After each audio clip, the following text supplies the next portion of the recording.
Hej, idag är det tisdag.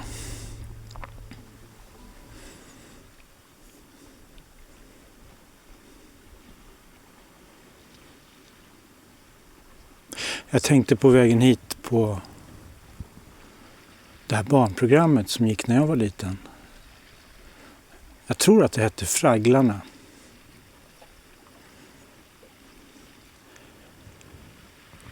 Fragglarna var någon typ av konstruktörer, byggnadsarbetare.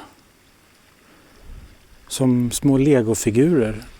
Och det enda de gjorde hela dagarna, det var att bygga infrastruktur.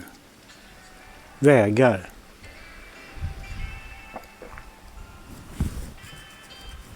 Det var deras enda intresse.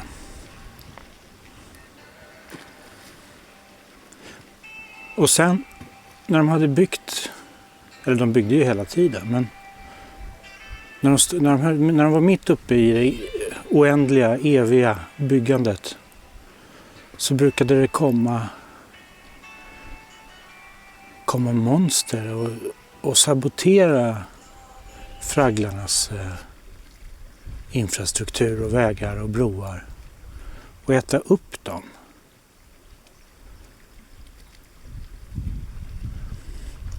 Men fragglarna, de fortsatte bara som att inget hade hänt och började reparera det som hade förstörts.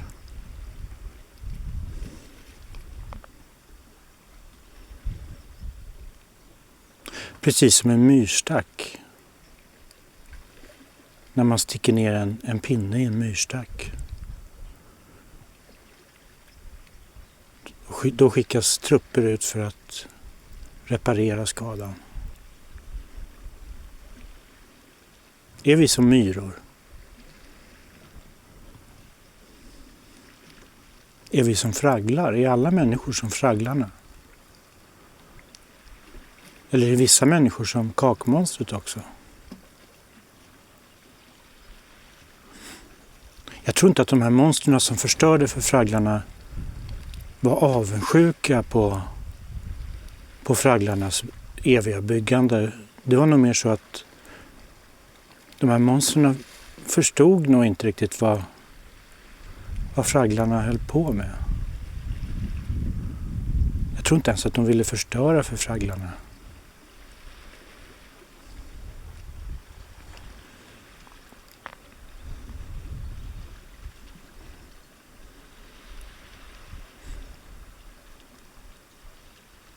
Finns fragglarna i verkligheten?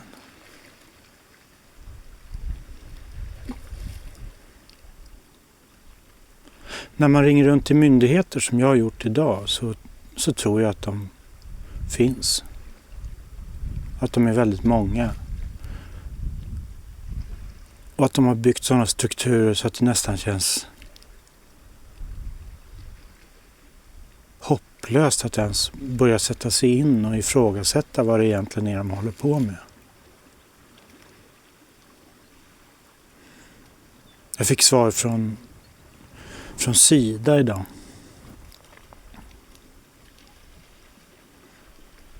En av frågorna handlade om Sidas budget, hur den var fördelad. Jag vet inte egentligen varför jag ställde den frågan, för jag visste att jag skulle bli helt matt när jag fick de siffrorna.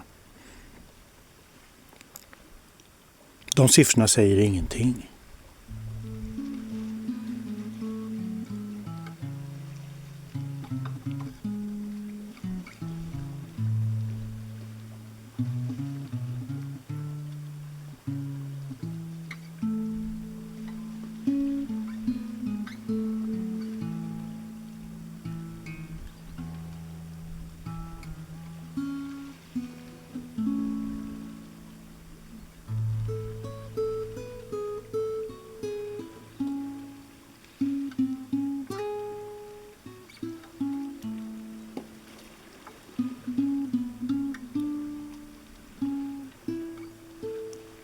Jag tänkte på en annan typ av fragglar också.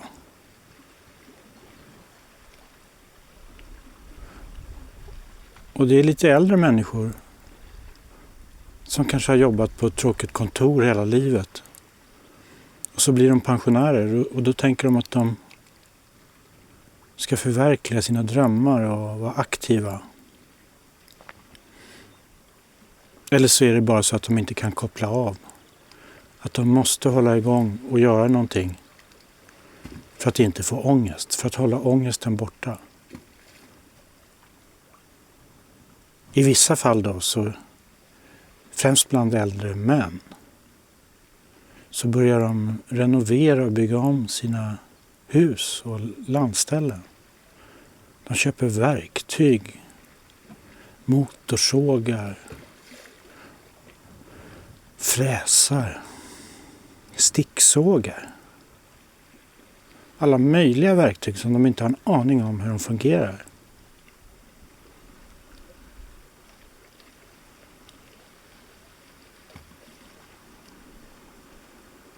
Ni vet när ni hör någon granne som står och slipar i 20 timmar eller fräser i 8 timmar och det låter som att maskinen ska gå sönder. Eller sågar hysteriskt med en motorsåg. Då kan det vara en sån person.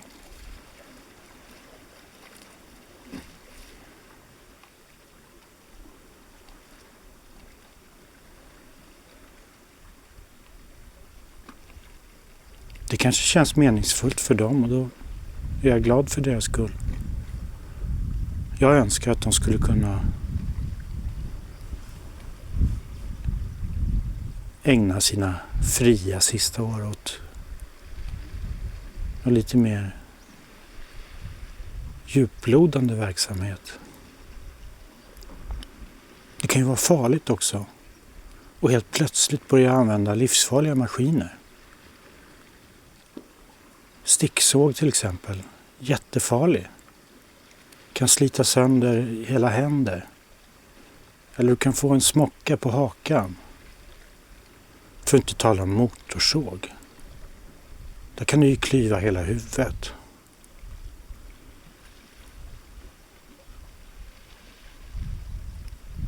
Fråga någon som har jobbat, någon yrkeskunnig om råd. Hur du ska lägga upp arbetet. Så kanske du inte behöver stå och slipa i 3 dygn. Du kanske bara behöver slipa i 1 timme då. Ställ en fråga till mig om det handlar om möbelsnickeri. Så kan ni få tips.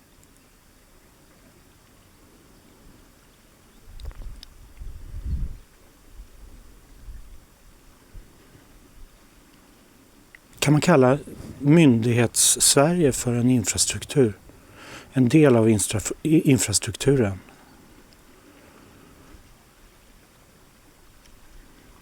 Jag vet inte om man kan göra det, men jag gör det nu i alla fall.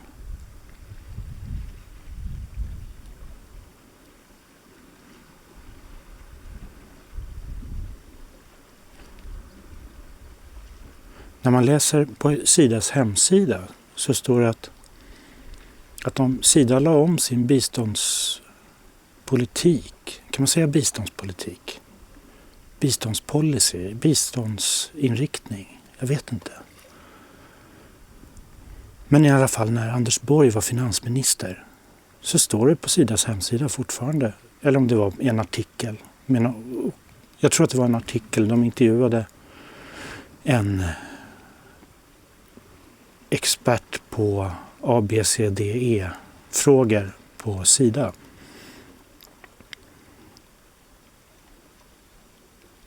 Men den här personen i artikeln berättade i alla fall att Anders Borg blev irriterad på att vänstermänniskor kritiserade Sidas biståndsarbete. Och att det då skulle vara vänstermänniskor som kritiserade att svenska storföretag utnyttjade biståndspengar och infrastrukturen som biståndspengarna skapade, som vägar och broar. Så därför la Anders Borg om biståndspolicyn för Sida.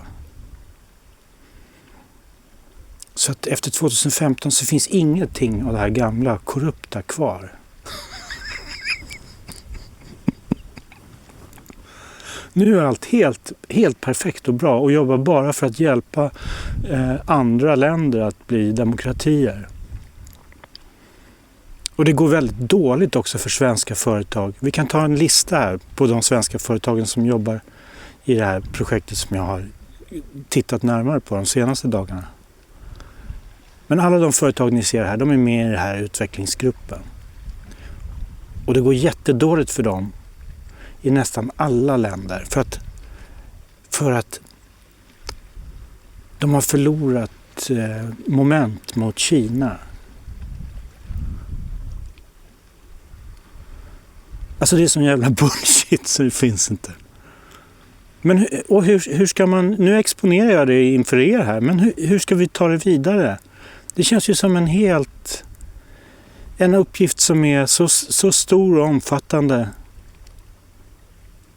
så att man vet inte var man ska börja. Och det här är bara en sån här liten del av den här skiten, den här infrastrukturen och det här gigantiska monstret som Sverige har byggt upp.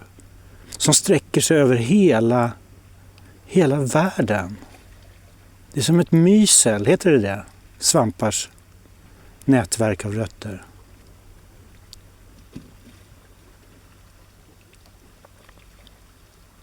Var börjar man? Var fan börjar man?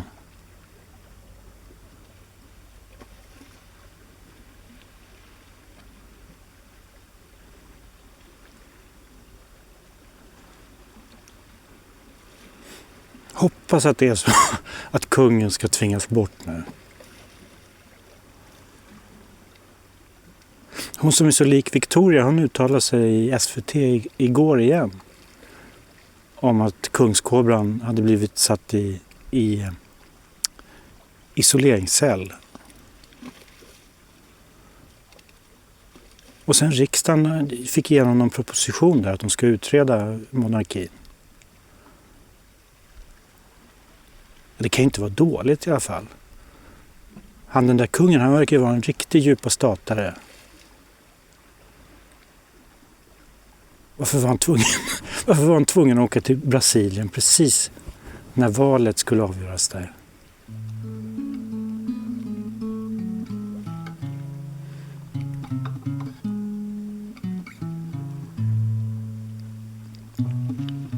Vi lever mitt i en psykologisk operation. Och hur ska vi behålla våran sinnesnärvaro, vårt förstånd?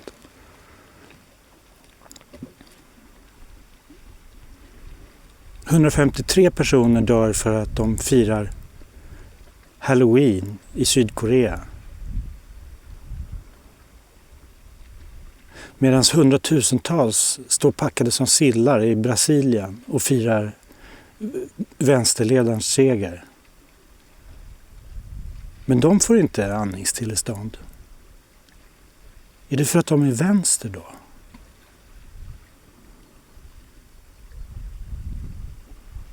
Chicago. 14 skjutna. En 1-åring. En 11-åring tror jag och en 13-åring. Men det är bara 3 personer. De andra 11 då, hur gamla var de?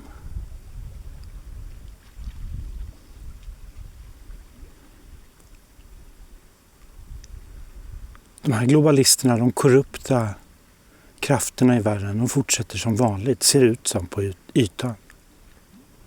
Jag hoppas att det inte är så.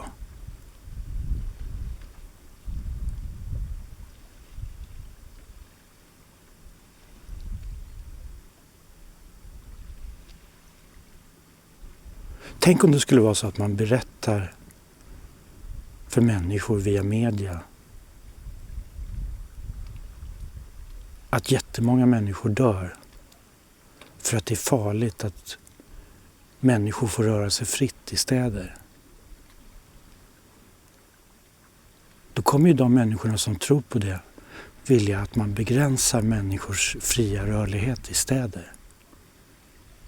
Har ni tänkt på det?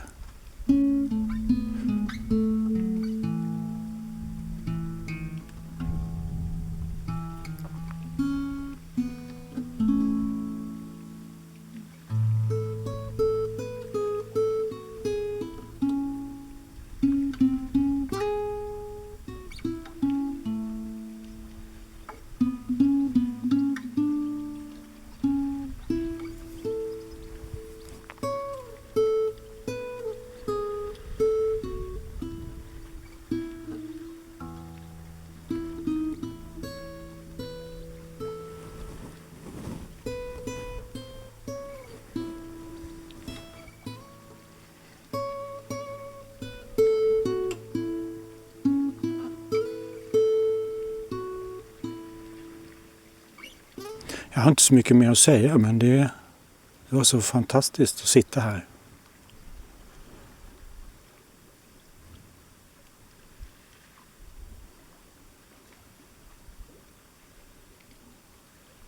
Jag tänkte jag skulle undersöka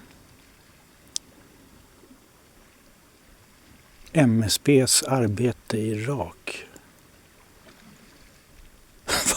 Vad fan gör MSB i Irak? Sveriges myndighet för samhällsskydd och beredskap är att upphandla tjänster åt irakerna. Vad kan gå fel? Vad kan gå fel? När MSB-tjänstemän, de är ju vana att gå till fikarummet och hämta sin kaffe och sitta framför sina datorer med sina ergonomiska tangentbord. Och så skeppas de ner till Irak för att handla upp tjänster åt irakerna. Har de med sig som stöd då den irakiska försvarsministern?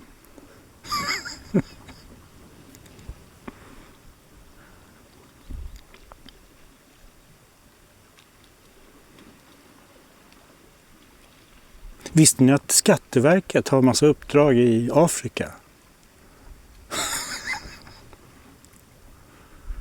Och hur går det för MSB med utbildningen av kustbevakningen i Somalia?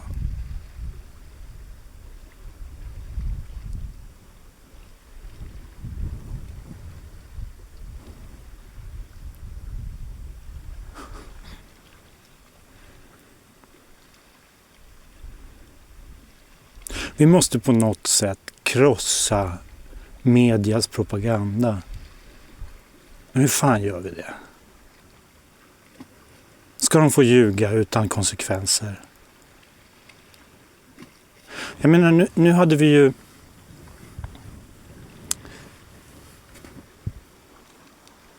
Nu måste jag tänka på vad jag säger.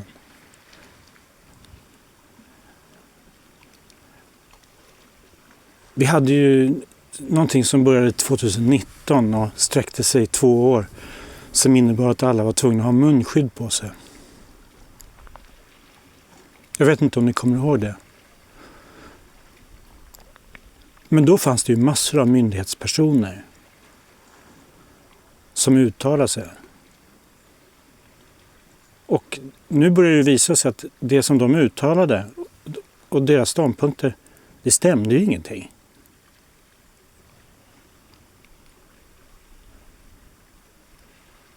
Vad händer om inte det kommer upp i ljuset och att de inte blir av med sina titlar och sina arbetsuppgifter? De kan ju inte få fortsätta. Det kan ju komma något nytt farligt som 2020, 2021. Ska vi ha samma människor där då?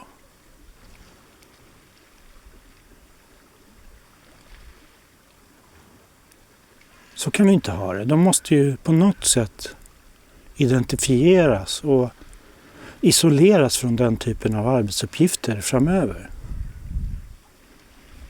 De kan få hjälpa mig. Jag behöver en kameraman.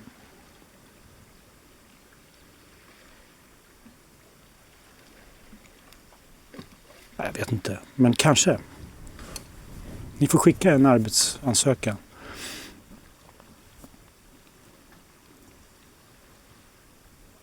Jag sitter faktiskt ganska nära en ödlepöl här. Större vattensalamander. Otroligt vackra.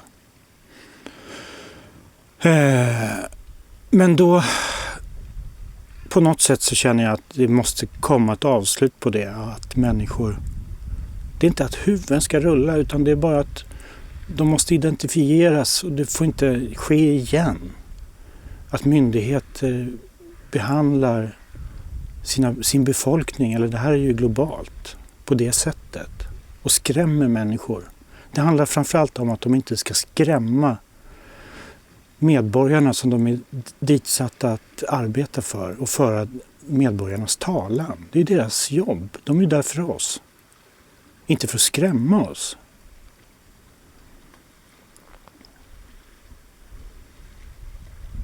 Men det känns ju som att det kommer upp lite nu i alla fall.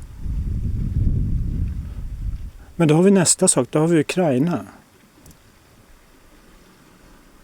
De här Institutet för mediestudier sa jag sist. De heter inte det, de heter Institutet för mediestudier. Kan någon i kommentaren förklara varför det heter mediestudier och inte mediestudier? Jag tror att jag vet det, men jag tycker det är så jävla larvigt. Institutet för mediestudier har ju den här rapporten med de här forskarna från Södertörn i alla fall kommit fram till att det nästan är så långt ifrån sanningen som det går. Sveriges rapportering om den speciella operationen i Ukraina eller invasionskriget i Ukraina, beroende på vilken sida som benämner den. De människorna då? Ska inte de identifieras så att de inte får rapportera i krigssituationer i framtiden? Carl-Frid Kleberg, Elin Jönsson, Stefan Åsbrink och alla hemma som bara sitter och klickar och vidarebefordrar information från AP och Reuters. Ska de få fortsätta med det? Eller de som bara vidarebefordrar informationen om Chicago idag. Eller igår kanske det var. Och Sydkorea. Ska de få fortsätta med det? Jag tycker inte det.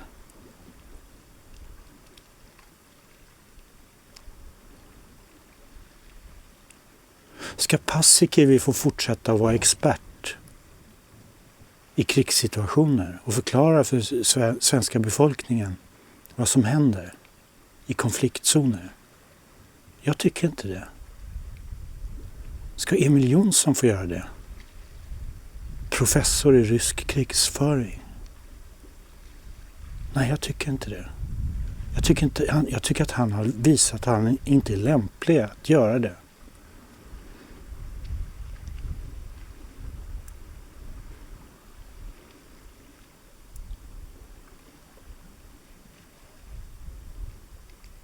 Vill jag sätta de här människorna i fängelse om jag skulle få ha den makten? Om jag hade den makten? Nej. Jag vill bara att de ska inte få jobba med det som de har jobbat. Eller i och för sig, de kanske ska få jobba med precis det de jobbar. De kanske är jätteduktiga. Det kanske går att skola om dem och förklara för dem vad som är falsk information och vad som är sann information. Men hos mig är ju deras trovärdighet förbrukad.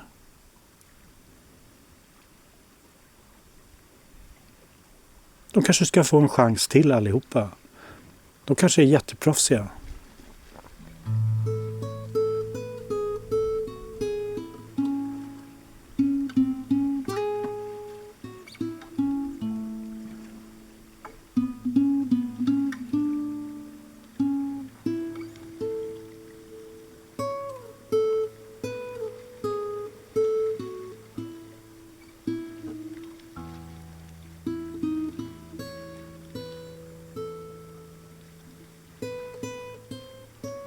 Så jag försöker ju klara den här propagandan och jag studerar ju den extremt mycket och jag försöker klara mig genom att skratta åt det. Men någonstans går ju gränsen även för mig när man inte kan skratta åt skiten längre.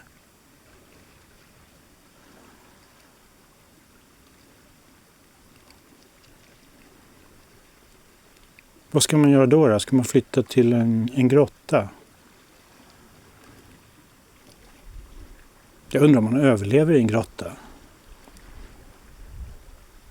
Är det framtiden att flytta till en grotta? Tänk om man skulle kunna använda all kunskap som finns i världen till något positivt istället för bara negativt. Skulle vi inte ha en helt fantastisk värld då? Kanske så fantastisk som världen i verkligheten är om du stänger av tvn.